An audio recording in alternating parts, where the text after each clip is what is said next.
And for those of you younger girls that are being forced by their parents to marry somebody, their cousin from Bangladesh, those of you that are being forced to marry, and they're being told you have to marry this person. Okay, what about this one? And we brought another one, and we brought another one. And they just keep getting uglier for some reason. I don't know what it is, but they keep getting uglier. And the pressure is mounting on you because you're reaching the cultural expiration date. Let me tell you something very strictly, very seriously. If you don't open your mouth, and clearly say, this is not how I want to live. This is not going to be the next 50 years of my life. This is not what I want to do. If you don't open your mouth and say, I shouldn't say anything, my parents won't understand. No, families will not resolve issues until you openly talk. I'm not talking about yelling and screaming, but you have to be open and clear and let your parents know this is not how it's going to go. It's not disrespectful. And parents, please listen to this. Please listen to this.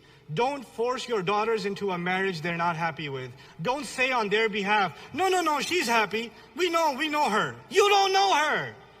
You don't know her. She's not happy. You're just saying that because I'm asking. No, she's okay. They don't know that they come crying to the imams, my father wants me to marry. I guess I should.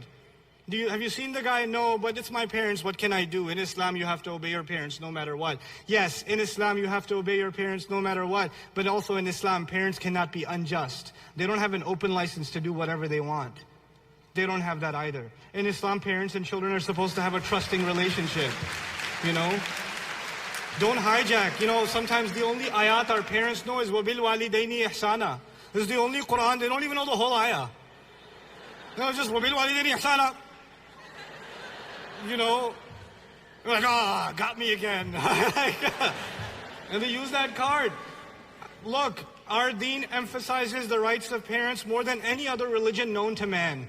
More than any other religion. But our religion also emphasizes fairness and mas'uliyah, the idea of responsibility. Like parents do not get that many rights without having that many responsibilities. And you have responsibilities to your daughters and your sons. You really, really do. Your homework assignment after this lecture, you know what it is? An open, honest, brave conversation with your parents about when you think you should be married, why you think you should be married, what kind of person you think you should marry. And parents, don't flip out. For the young men, can you become men? For God's sake. Listen. If you're like in your 20s, and every time you have a break, every time you have time off from school or a weekend off, you're spending it behind a screen with a PlayStation 3 or a 4 or an Xbox or whatever else, then you're not a man yet. Go, first of all, get a job even while you're in high school and college. I don't care. Get a job. It'll turn you into a man. It'll make you ready for marriage. Just because you find girls pretty doesn't mean you're ready to get married. That doesn't mean that. You have to show some responsibility to be able to stand on your own 2 feet. And parents of teenage children, if you're not pushing your children to do work, you're like, alhamdulillah, I can afford it. I'm a doctor, I'm an engineer, I'm a business owner. I can afford it. My children don't have to work. Yes, they do, because it's part of their education. I don't care if you're like changing tires at a car shop, you know, at a mechanic shop. I don't care if you're lawn mowing, but do work. It will give you respect for money. It gives you respect and responsibility. It prepares you for life. I made a case to my parents when I was 20 years old. I'm Pakistani. You know that's suicide, right? I made a case to my parents when I was 20 that I want to get married. But you know what? I had been working 40 hours a week since I was 16 in New York City.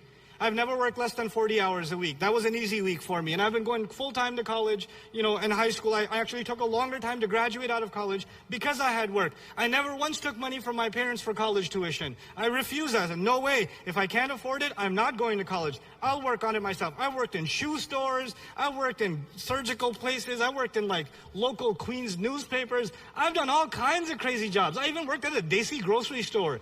Ew. Oh my God. Blech. But I worked there for one day, but I did, and I'm proud of it. I'm not ashamed of it. But you know why I'm telling you this? I'm telling you this because there's no shame in working. It's part of what makes you who you are.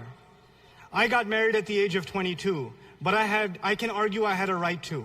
I was on my own for quite some time. I was taking care of my own responsibilities, you know. And if you're doing that, then don't expect the highest things. And my in-laws are crazy. They're just crazy. You know, I got married 6 months after I got laid off. I didn't have a job and I got married. I didn't get married because I had the money. I got married because my in-laws felt that I was good for it. That was it. I could prove myself to them. That's all it was there. So look for that in a son. Look for that in the boys.